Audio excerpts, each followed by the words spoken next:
Isang mag-asawa na nasa kanilang early 60s ang nagdi-dinner sa isang mamahaling restaurant. Dahil papalapit na ang kanilang ika-40th wedding anniversary at dahil alam ng lalaki na mahilig ang kanyang asawa sa mga antigo, binilhan niya ito ng isang maganda ngunit luma na corset oil lamp bilang regalo sa kanilang anniversary. Nang sila ay nakauwi na sa kanilang bahay, habang katabi ang asawa ay pinunasan ng lalaki ang lampara dahil madumi na ito. Nagulat ang mag-asawa nang biglang lumitaw ang isang genie.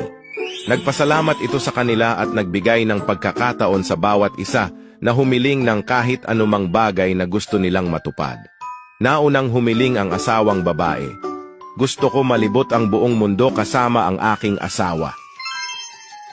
Agad siyang pinagkalooban ng genie ng mga tiket para sa around the world trip, kasama ang mamahaling dine-in reservations, pera sa pang-shopping, at iba pa. Sunod na humiling ang asawang lalaki. Gusto ko magkaroon ng asawa na mas bata pa sa akin ng mga 30 years. Sa isang iglap, naging 93 years old ang lalaki.